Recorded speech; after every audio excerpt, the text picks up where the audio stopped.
নমস্কার দর্শক বন্ধুরা, আমি রাজদীপ আপনাদের সাথে। তো আমি আগেই বলেছিলাম যে আজকে একজনের সাথে আপনাকে আজকে আলাপ করিয়ে দেবো। এনাকে দেখে খুব চেনা চেনা মনে হতেই পারে, আমাদের সেই গনগনি ডোরেমন ডোরেমন দাদা। মানে অ্যাকচুয়ালি আমাদের গ্রুপের শিরোমণি, আমাদের বউদা বস বা অলোক ঘোষ। উনি আমাদের সাথে সবসময় হাসি খুশি থাকলেও, বাইক নিয়ে এদিক ওদিক রাইড করলেও, ওনার কিন্তু একটা আলাদা প্রফেশন রয়েছে। উনি বিগত প্রায় 28। 28 বছর প্লাস জ্যোতিষশাস্ত্র নিয়ে বিচার করে আসছেন। তো দাদার ব্যাপারে একটু বলবো, রিকোয়েস্ট করবো যে দর্শকদেরকে একটু নিজের ব্যাপারে কিছু বলুন। তো দাদা একটু কিছু বলুন আমাদের দর্শকদের। এই আমার ভাতৃপ্রতিমরা এসছে এসছে এর নাম শুভ, আর আমি ওদের রাজু।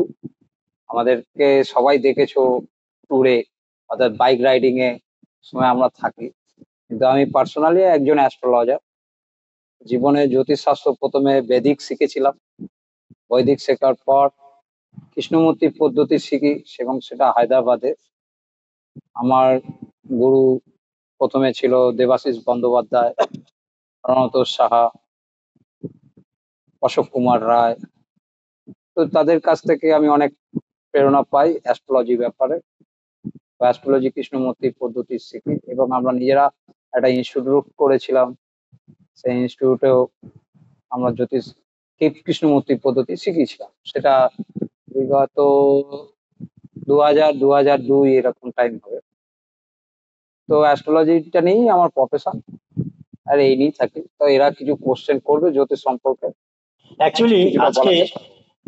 এখানে আসার অনেকটা কারণও বলতে পারেন, কারণ না দেখুন, আজকে আমরা সবাই প্রত্যেকে দৈনন্দিন জীবনে খুব ব্যস্ত। ধরুন আপনি এখান থেকে ধর্মতলা যাবেন এবং একটা এক্স বা ওয়াই কোনো ব্যক্তির বাড়িতে যাবেন। তো আমি যদি আপনাকে বলি যে একটা এক্স ব্যক্তি ধর্মতলায় রয়েছে, আপনি গিয়ে দেখা করবেন।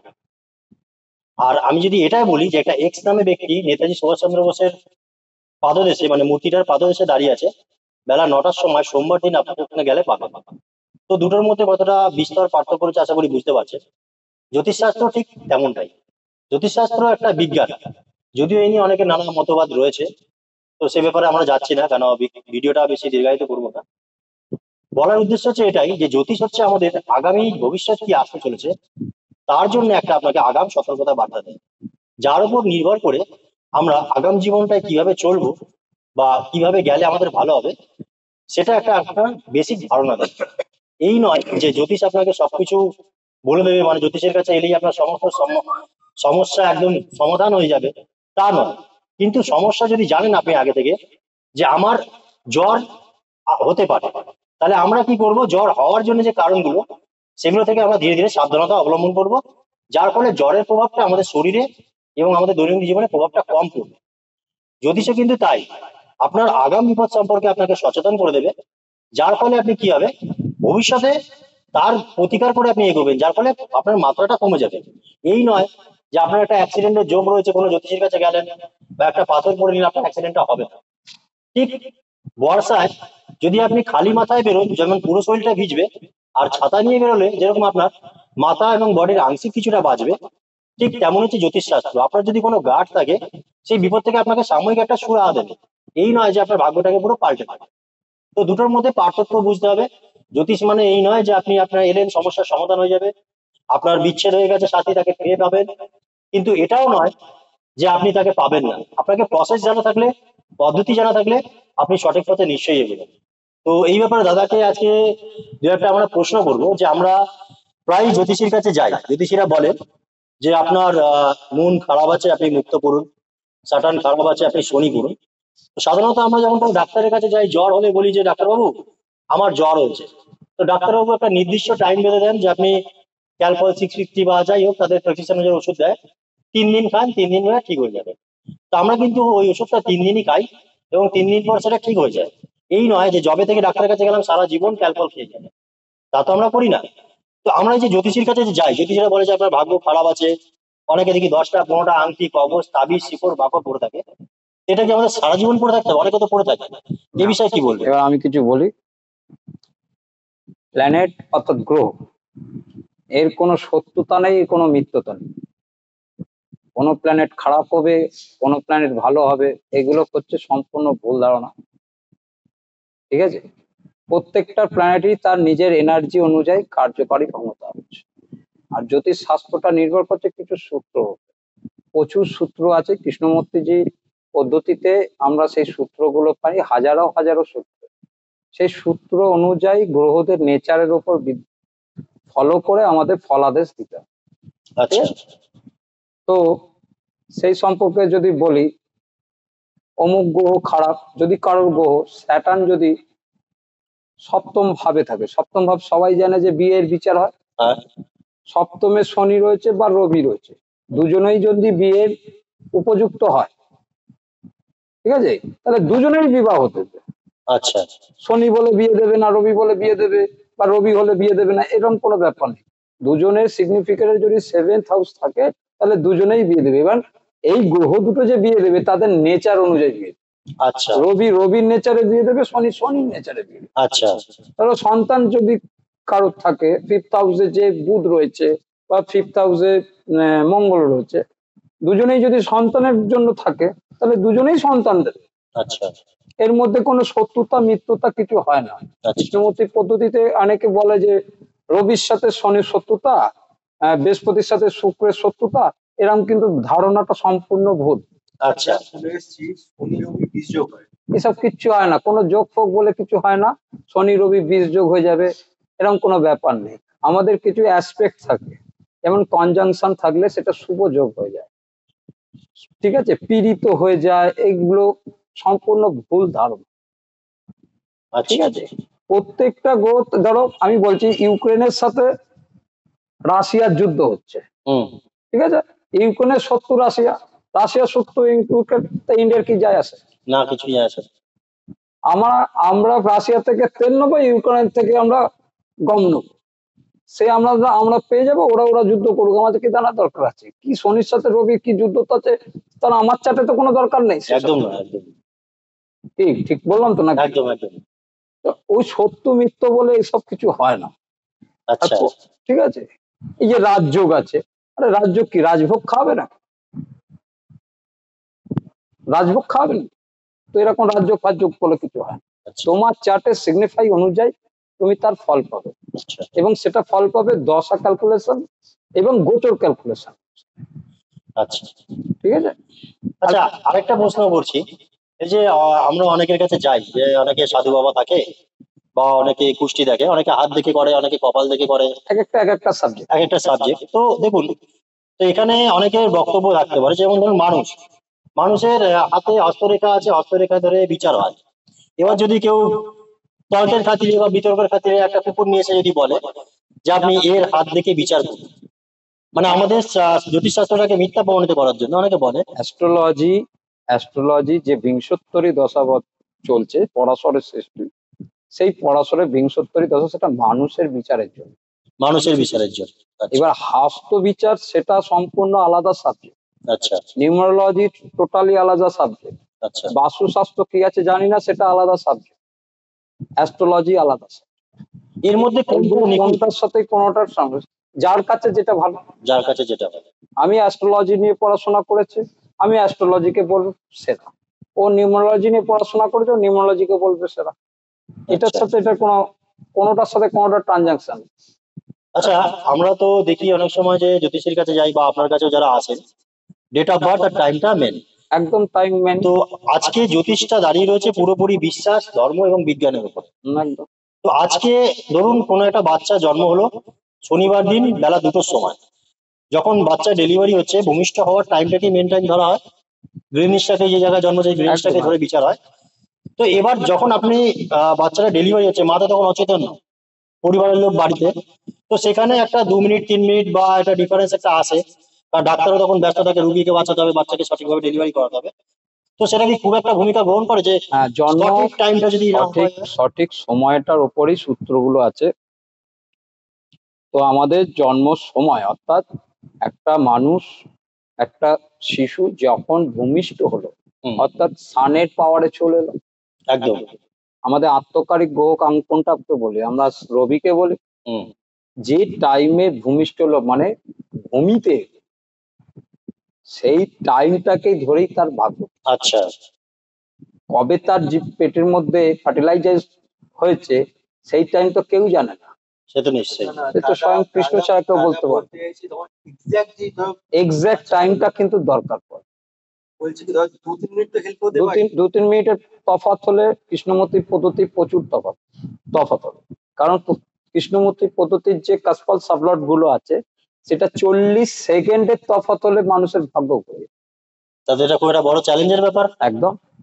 তো সেক্ষেত্রে যদি কেউ আসে যে এরকম ধরনের তার টাইম বলতে জন্য পারছি না, কৃষ্ণমূর্তির পদ্ধতিতে বার্থ চার্টের থেকে হোরারি চার্টকে প্রাধান্য দিয়েছে। ওরা রিচার্জ যেটা মানে বাতার যেটা বাদ না 1 থাকলেও থেকে চলবে। 249 মধ্যে সাবলট আছে, সেই সাবলট গুলোকে প্রাধান্য দিয়েছে। আচ্ছা, সাবলট মানে একটা সিট। 1 থেকে 249 মধ্যে তোমাকে একটা নাম্বার জিজ্ঞেস করলো, আচ্ছা, তুমি একটা 1 থেকে 249 মধ্যে একটা নাম্বার বলবে, ওই নাম্বারটা তো কিন্তু তোমার আত্মা বলেছে, আচ্ছা, সেই নাম্বারটাই তার সিট। এবার তার উপর যে প্রশ্নটা তুমি করবে সেই প্রশ্ন সঠিক প্রেডিকশন তুমি কৃষ্ণমূর্তিজির হোরারি চার্ট থেকে পেয়ে যাবে। মানে এতটা পাওয়ারফুল আমাদের জ্যোতিষশাস্ত্র বিদ্যা। একদম পাওয়ার। মানে দর্শক বন্ধুরা আপনারা বুঝতেই পারছেন, যদি আপনাদের কাছে ডেট অফ বার্থ নাও থাকে নির্দ্বিধায় চলে আসতে পারেন। আর এটা ঠিক, যদি 2-1 মিনিটের মধ্যে যদি তফাৎ থাকে, তার জন্য আমরা নারী অ্যাস্ট্রোলজি করি, NARI না NADI? NADI। আচ্ছা, তো নারী অ্যাস্ট্রোলজিটা এই কারণে প্রাধান্য, যেটা বাচ্চাটের পক্ষে নারী অ্যাস্ট্রোলজি খুব ভালো। আচ্ছা, আগে আমি বৈদিক করতাম, কিন্তু বৈদিক অ্যাস্ট্রোলজিতে কিছু কিছু সমস্যা আমার দেখা গেছে। যেমন রাশি চক্র বিচার করো, নবাংশ চক্র বিকাশ করো, ষষ্ঠাংশ বিচার করো, দ্বাদশাংশ বিচার করো, হোরা চক্র বিচার করো। তো আমরা দেখেছি যে প্রত্যেকটা চক্র গিয়ে এক এক রকম প্রেডিকশন পাচ্ছি। তাহলে আচ্ছা। কোন প্রেডিকশনটাকে আমি বৈদিকে ধরবো, সেটা নিয়ে একটা নিজের অভিজ্ঞতাতেই বলছি আমার একটু প্রবলেম হতো, যার জন্য আমি কৃষ্ণমূর্তি পদ্ধতি শিখেছি, নারী অ্যাস্ট্রোলজি শিখেছি, আচ্ছা, যেটা মানুষকে আরো কিছু ঠিকঠাক বলার জন্য। কিন্তু বৈদিক অ্যাস্ট্রোলজি করে শুধু রাশি চক্র কি নবাংশ চক্র, তাহলে কোন বিচারটা ঠিক? রাশি চক্রের লগ্ন কুণ্ডলীর বিচার ঠিক, না নবাংশ কুণ্ডলীর বিচার ঠিক, না ওরার বিচার ঠিক? আরে আমাকে যেতে হবে দুবাই, আমাকে প্রশ্ন করলো, নিশ্চয়ই। আমি নবাংশ থেকে কি বলবো সে দুবাই যাবে কি? আচ্ছা, তাই না? আমার সন্তান কবে হবে, আমি নবাংশ থেকে বা দ্বাদশাংশ থেকে বা ষষ্ঠাংশ থেকে কি বিচারে আনবো? হ্যাঁ, আমাকে তখন কিন্তু কৃষ্ণমূর্তিজির ওই সিটস নিতেই হবে। আচ্ছা, একটা মানুষ এসছে, সে প্রেগনেন্ট কিনা যেরকম ডাক্তার বলতে পারবে, একটা অ্যাস্ট্রোলজারও বলে দিতে পারবে কেপি সিস্টেম অনুসারে মানে এতটা সেই পাওয়ারফুল মানুষটা প্রেগনেন্ট কিনা। বলে দেওয়া যায় সম্ভব? একদম। ধরো তুমি 1 থেকে 249 মধ্যে নাম্বার বললাম, তুমি বললে যে 156, তো 156 নাম্বারে একটা সাবলট তৈরি হবে, হ্যাঁ, কাপসাল সাবলট। এবার কাপসাল সাবলটের মধ্যে ওখানে ফিফথের যে কাপসাল সাবলট, সেই ফিফথের কাপসাল সাবলট যদি তার, সেটাও একটা প্ল্যানেট, তার একটা নক্ষত্র লর্ড আছে, সেটাও একটা প্ল্যানেট, হুম, তার একটা সাবলর্ড আছে, সেটাও একটা প্ল্যানেট। তো ওই প্ল্যানেটটা যদি 11th হাউসের সাথে তোমার রাশি চক্রে হুম, কানেকশন করে, সিগনিফাই করে, তাহলে আচ্ছা, তখনই আমি বলে দেবো আপনি প্রেগনেন্ট আছে। বাহ, জানা ছিল না। আর যদি 11th হাউসের সাথে না কানেকশন করে, আচ্ছা, যদি ব্যালেন্স সাইনে থাকে হুম, বা 11th নেই কোনোভাবে, তখন বলো না আপনি প্রেগনেন্ট নয়। আচ্ছা, অ্যাস্ট্রোলজিতে এটা বলা সম্ভব। আচ্ছা, একটা মানুষ একটা বাচ্চা হারিয়ে গেছে, এই বাচ্চাটা বাড়িতে আসতে পারবে কিনা, বাচ্চাটা থানায় থাকবে কিনা, হুম, এটা পর্যন্ত বলা যায় অ্যাস্ট্রোলজির দ্বারা। বাহ, এমনি জানা ছিল এটা না। কৃষ্ণমূর্তির পদ্ধতি, এই যে 1 থেকে 249 যে সাবলট গুলো আছে এর দ্বারা সম্ভব বলা। আচ্ছা, কারেন্ট এখন জ্বলছে, কারেন্ট চলে গেল, কারেন্ট কখন আসবে সেটাও কিন্তু বলা যায়। এটাও বলা যায়? একদম। এটা জানা ছিল না। অ্যাস্ট্রোলজি এইরকম জায়গায় আছে, আচ্ছা, এর জন্য কোনো তন্ত্র মন্ত্র দরকার পড়ে না, আচ্ছা, কোনো বুজরুগি নেই এর মধ্যে। আচ্ছা, তন্ত্র মন্ত্র যে বললেন, তন্ত্র মন্ত্র নিয়ে একটা বিতর্কিত কোশ্চেনে যাচ্ছে। অনেকে চার্ট দেখে বলে যে মেয়ের মাঙ্গলিক যোগ আছে, বট গাছের সাথে বিয়ে দাও। একটা বাহ। মানুষের বিয়ে কি করে বট গাছের সাথে হতে পারে? তো এই এই জায়গাটা কিভাবে অনেকে গরুর সাথে বিয়ে দেয়, কি একটা মানুষের বিয়ে গরুর সাথে কিভাবে হবে? আর পুজো করলেই কি বা তার রাশি চক্রটা চেঞ্জ হয়ে যাবে না? এটা এটা অনেকে বলে নিশ্চিত। পুজো পাঠ করে তন্ত্র মন্ত্র করে রাশি চক্র ঘুরিয়ে দেবে।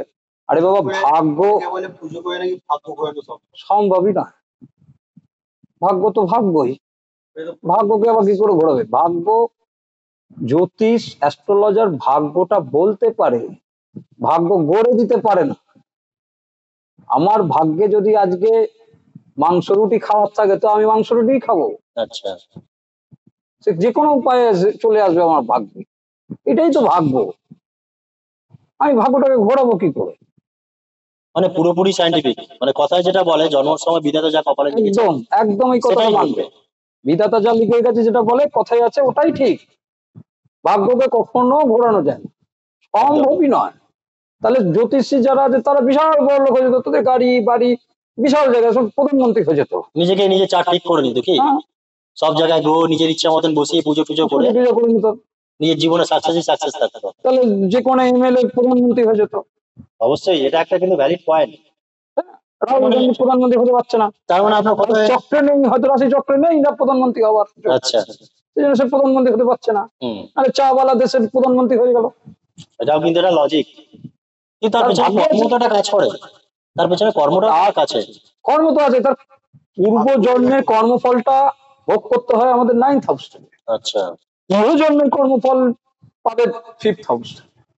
আচ্ছা, মানে পূর্বজন্মের কর্মের এফেক্ট এই জন্মে আসে আসবে অ্যাকর্ডিং টু অ্যাস্ট্রোলজি।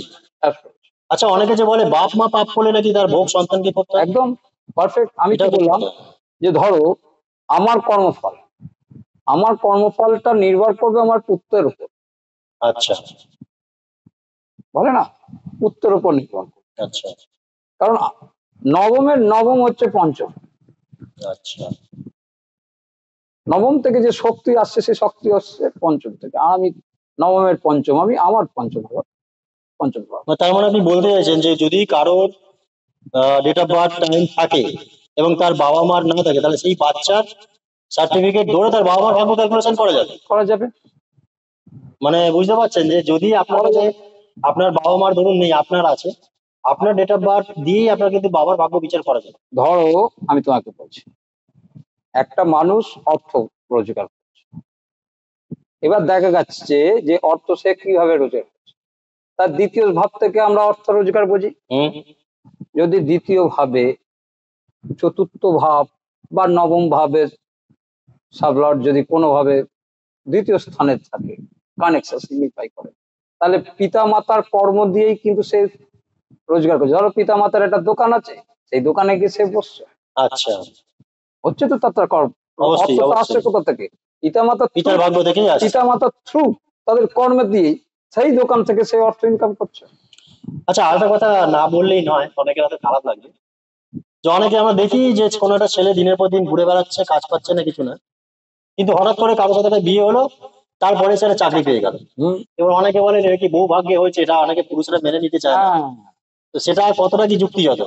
যুক্তিযুক্ত, মানে স্ত্রীর ভাগ্যেতেও স্বামীর একদম এফেক্ট পড়ে, এফেক্ট করে। ঠিক যেমন সন্তানের ভাগ্যতেও পিতার একটা এফেক্ট পড়ে, সেরকম একটা ধরো সপ্তম পতি একাদশে আছে, নবম পতি সপ্তমে আছে, আচ্ছা, এরকমও তো হয়, ঠিক আছে? হুম, তো বিয়ের পর তার ভাগ্য খুলবে। বিয়ের পরে ভাগ্য খুলবে। তার মানে শাস্ত্রে এটা বলা আছে যে বিয়ের জল গায়ে পড়েছে উন্নতি হচ্ছে। একদম। মানে আমাদের শাস্ত্রে আগে থেকেই সব বলা হয়েছে, কিন্তু সেটা আমাদের কাছ থেকে হিরে। সব থেকে বড় হচ্ছে নিজের ধর্মটাকে নিয়ে চল। অবশ্যই এই ক্ষেত্রে তো আমরা সবসময় নিজের বলি, ধর্মটা নিজে, আমি যে ধর্মের কথা বলছি সে কিন্তু হিন্দু মুসলিম বৌদ্ধিস্ট এটা নয়, সনাতন, সনাতন ধর্ম একদম। যেটা আমাদের বীজ। তো আমি এই একটু আগে যে সিডস বলছিলাম, তো সিড মানে কি? বীজ। বীজ, তো আমাদের ধর্মের প্রতি ঠিক তাই। ধরো কারণ নবমে রাহু রয়েছে, কোনো ম্যালিফিক প্ল্যানেট নবম স্থানে রয়েছে, আচ্ছা, তো তাদের প্রধান উচিত, তার ভাগ্য মেন জায়গাটা উচিত রেমেডি, যেটা সেই রেমেডিটা হচ্ছে তার চার্টেই রয়েছে। আচ্ছা, তা ম্যালিফিক প্ল্যানেট যদি কারোর ভাগ্য স্থানে থাকে, হুম, ঠিক আছে, ধরো রাহু আছে, শনি আছে, কিন্তু এরা তো নৈসর্গিক ভাবে ম্যালিফিক বলা হয়। তো কোনোভাবে যদি তাদের নেচার অনুযায়ী তো ভাগ্যটাকে ডিস্টার্ব করতে পারে। আচ্ছা, তো আমাদের কাজ কি, নবম স্থান থেকে আমাদের গুরু, আমাদের ধর্ম, আমাদের পিতা বিচার। তাহলে আমাদের কাজ হবে এই যে তিনটে মানুষকে বললাম, হুম, এই তিনটে জিনিসের প্রতি নিজেকে ব্যালেন্স করেছে, ব্যালেন্স করে ফেলা। ব্যালেন্স করেছে। পিতার অমান্য হওয়া যাবে না, গুরুর অমান্য হওয়া যাবে না। তাহলে কোনো ম্যালিফিক প্ল্যানেট সেখানে বাজে রেজাল্ট দিতে পারে না। আচ্ছা, নিজেকেই ঠিক রাখতে হবে। আচ্ছা, পরবর্তী কোশ্চেন হচ্ছে একটু ইন্টারেস্টিং, যে মানুষ অনেকে বলে যে কর্মের ফল এই জন্মেরটা এখানেই ভোগ করে যেতে হবে, একদম আবার অনেকে বলে যে না, কিছু পেন্ডিং থেকে যায়, ঠিক আছে, যে পাপ করলেও সেই পাপটা যেরকম ব্যালেন্স শিটে ক্যারি ফরওয়ার্ড হয়, সবকিছু দশার উপর নির্ভর করছে। ক্যারি ফরওয়ার্ডও হয়, পাপটাও ক্যারি ফরওয়ার্ড হয়, সবকিছু পুণ্যটাও ক্যারি ফরওয়ার্ড সবকিছু হয়। দশার উপর। আচ্ছা। তুমি একটা চার্ট খুব ভালো চার্ট, ভালো ভালো জায়গায় ভালো ভালো প্ল্যানেট আছে, কিন্তু ভালো গ্রহের যে দশাগুলি পাইনি, আচ্ছা। তাহলে কি করে তার জীবন ভালো হবে? আচ্ছা। দশা হচ্ছে আমাদের বিংশোত্তরী দশাই হচ্ছে আমাদের চাবি। ও যেরকম ভাবে ড্রাইভার, যেটাকে হুম। ট্রেনে চেপেছো, কেউ তো একবারও খোঁজ নেয় না ট্রেনের ড্রাইভারটা কে আছে। একদম নয়। আমরা সব ট্রেনের ড্রাইভারের উপর ভরসা করেই চলি। চোখ বন্ধ করে। ঠিক তেমনি হচ্ছে দশা। আচ্ছা। তুমি দিল্লি থেকে কলকাতায় এলে, তুমি এলে, তুমি না। প্লেনে বাহন দ্বারা এলে, হ্যাঁ, একদম একদম ঠিক কথা। তুমি বাহনে এসছো, তোমাকে বয়ে নিয়ে এসছে, এই যে প্লেনটা হচ্ছে দশা। আচ্ছা। বোঝাতে পারলাম ব্যাপারটা?